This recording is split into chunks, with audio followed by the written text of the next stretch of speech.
Benchmarking एक Japan concept है, एक टेक्निक है for continuous improvement in performance. It involves comparing own firms या industries product process services activities against other performing organisation, जो कि internal और एक्सटर्नल कुछ भी हो सकता है. इसका ऑब्जेक्टिव्स होता है कि how product process services activities can be improved and the same can be implemented. Benchmarking mainly 7 types के होते हैं. Competitive benchmarking, global benchmarking, and उसके बाद फर्म का स्ट्रैटेजी होता है, फंक्शंस होता है, प्रोसेस होता है. इसके बेसिस पे 3 टाइप हो गया. Strategy benchmarking, functions benchmarking, process benchmarking. And दूसरा हो गया internal and external benchmarking.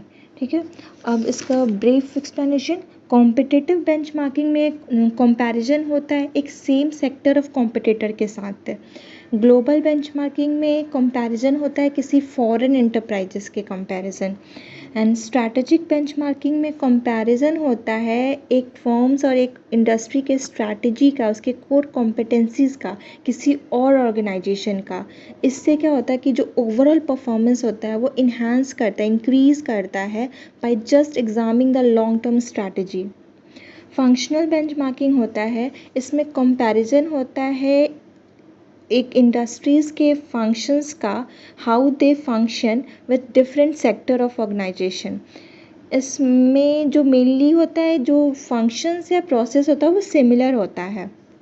Process benchmarking में होता है कि कंपैरिजन होता है कि हाउ बिजनेस प्रोसेस, मतलब एक बिजनेस का कैसे कैसे वो प्रोसेस करता है against who performs a similar processes. ठीक है, इंटरनल में होता है एक विद इन ऑर्गेनाइजेशन कंपैरिजन होता है, और एक्सटर्नल में होता है विद आउटसाइड ऑर्गेनाइजेशन जो कि बेस्ट प्रैक्टिस में इन्वॉल्व हो, उससे कंपैरिजन होता है. फिर इसमें हम पढ़ते हैं कैटेगराइजेशन. मेनली 2 पार्ट में कैटेगराइजेशन है, inter group and intra group. Inter group में क्या होता है, इसमें same industry, same similar units और जिसका with in the cooperating companies है उसमें कंपैरिजन होता है. वो क्या करते हैं कि डेटा या फिर अपने प्रोसेस को पुल करते हैं, उससे अपना बेनिफिट लेते हैं. बट इंट्रा ग्रुप में क्या होता है, 2 डिफरेंट लेवल पे कंपैरिजन होता है. एग्जांपल लेते हैं, एक स्कूल लेवल हो गया, एक यूनिवर्सिटी का बिजनेस प्रोसेस हो गया. Although it is not directly getting competitive, but इसका स्कूल और यूनिवर्सिटी में कुछ कुछ सिमिलैरिटी है बिजनेस प्रोसेस में. लाइक दोनों का जो सोर्सेज ऑफ सप्लाई है वो मे भी सेम हो सकता है, डिस्ट्रीब्यूशन चैनल सेम हो सकता है. तो इस तरीके से वो दोनों एक दूसरे से बेनिफिट ले सकते हैं रिगार्डिंग देयर एक्सपीरियंसेस. ठीक है, अब आते हैं गोल्स पे. बेंचमार्किंग का इम्पॉर्टेंट गोल्स क्या होता है, उसका मेन गोल होता है कि कंटिन्यूअस इम्प्रूवमेंट करना, जिससे हमारा एफिशिएंसी बढ़ेगा, कॉस्ट सेविंग्स होगा एंड न्यू रेवेन्यू जनरेट करेगा. बेंचमार्किंग का टिपिकली टारगेट होता है कि अपने साइकिल टाइम को इम्प्रूव करना, क्वालिटी प्रोडक्ट देना, प्रोडक्टिविटी को बढ़ाना, कस्टमर सर्विस देना एंड प्रोडक्शन क्वालिटी में देना. Means mainly production, customer, cycle time, यही उसका टारगेट होता है. बेंचमार्किंग की हेल्प से जो इंडस्ट्री या जो फर्म होते हैं वो मोर customer oriented and result focused बनते हैं. देन बेंचमार्किंग का एक प्रोसेस होता है, इसमें पहले प्लानिंग होता है. प्लानिंग में क्या करता है कि ये डिटरमाइन करता है कि उसका बेंचमार्किंग गोल क्या है, आइडेंटिफाई करता है कि कौन से एरियाज़ को बेंचमार्क करना, मतलब कंपेयर करना है.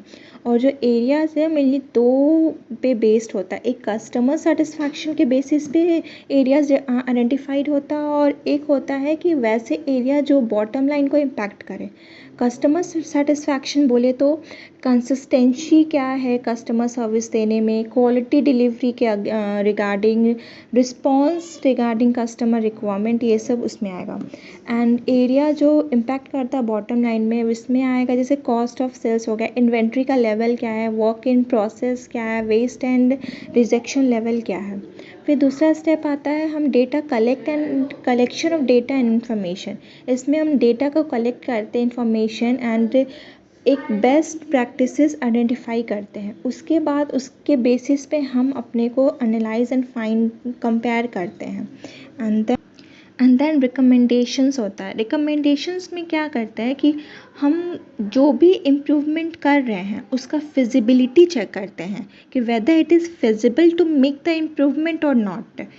एंड अगर वो फिजिबल है तो उसका अग्रीमेंट लेते हैं, means whether everyone is agree with that changes और नॉट। अगर अग्री करते हैं तो हम उस चेंजेस, उस बेंचमार्किंग पे एक रिपोर्ट प्रिपेयर करते हैं एंड हम इस रिपोर्ट का, इस बेंचमार्किंग का सपोर्ट लेते हैं जितने भी की स्टेक होल्डर्स या फिर जो भी पर्टिकुलर रिप्रेजेंटेटिव स्टाफ होते हैं उनका सपोर्ट लेना रहता है। And then monitoring and review. एक बार हम बेंचमार्किंग लगा दिए तो उसको बार बार इवैल्यूएट करना पड़ता है। जो हम लोग चेंजेस कर रहे हैं उसको डॉक्यूमेंट के फॉर्म में प्रिपेयर करना पड़ता है so that it can be available for the others also. And हमेशा हमको पीरियोडिकल रिकन्सिडर करना पड़ता है बेंचमार्किंग को। देन आते हैं टॉपिक है एक pre requisites for successful benchmarking. किसी भी सक्सेसफुल बेंचमार्किंग के लिए बहुत इंपॉर्टेंट होता है सीनियर मैनेजमेंट का सपोर्ट होना चाहिए एंड उनका कमिटमेंट होना चाहिए कंटिन्यूअस इम्प्रूवमेंट के लिए। ऑब्जेक्टिव क्लियर और डिफाइन होना चाहिए कि हमें क्या, कौन सा बेंचमार्किंग गोल क्या है, उसका क्लियर आइडेंटिफिकेशन पिक्चर होना चाहिए। फिर स्कोप अप्रोप्रिएट होना चाहिए, means the scope of the work should be appropriate. Resources sufficient होना चाहिए एंड जो बेंचमार्किंग टीम है, जो बेंचमार्किंग टीम बना है उनका क्लियर पिक्चर होना चाहिए। ऑर्गेनाइजेशन का क्या परफॉर्मेंस है इसके बारे में उस टीम को क्लियर पिक्चर्स होना चाहिए। ऐसा नहीं कि बेंचमार्किंग टीम को पता ही नहीं है कि ऑर्गेनाइजेशन का क्या लेवल है, क्या परफॉर्मेंस लेवल है। एंड सेकेंड पॉइंट कि बेंचमार्किंग टीम का राइट स्किल एंड एबिलिटी होना चाहिए, तभी कोई भी बेंचमार्किंग सक्सेसफुल हो पाएगा। एंड लास्ट की अपडेशन होना चाहिए, means the reason behind the benchmarking should be updated and should be communicated regularly to the stakeholders and particular staff and representatives, तभी सक्सेसफुल हो पाएगा। बट इसमें at the same time difficulties भी है benchmarking करने में। Difficulties ये है कि ये टाइम कंज्यूमिंग है, ये सीनियर मैनेजमेंट का डायरेक्ट इन्वॉल्वमेंट रिक्वायरमेंट होता है। यहाँ पे एम्प्लॉयज़ का रेसिस्टेंस, मीन्स एम्प्लॉयज़ के तरफ से भी प्रॉब्लम आ सकता है। इसमें मेन रहता है कि बेस्ट प्रैक्टिसेस को आइडेंटिफाई करने में डिफ़िकल्टीज़ आ सकता है। एंड कभी कभी क्या होता है कि नॉन क्रिटिकल फंक्शंस को बेंचमार्किंग करने में ज़्यादातर टाइम ऑफ वेस्ट होता है, मतलब वेस्टेज ऑफ टाइम होता है। ठीक है। एंड लास्टली कि बेंचमार्किंग करने में पर्टिकुलर कोड ऑफ कंडक्ट होता है, उसको फॉलो करते हुए बेंचमार्किंग करना चाहिए।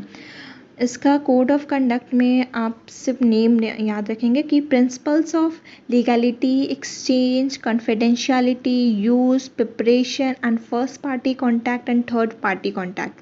फिर से legality, exchange, confidentiality, use, preparation, first party contact and third party contact. That's it.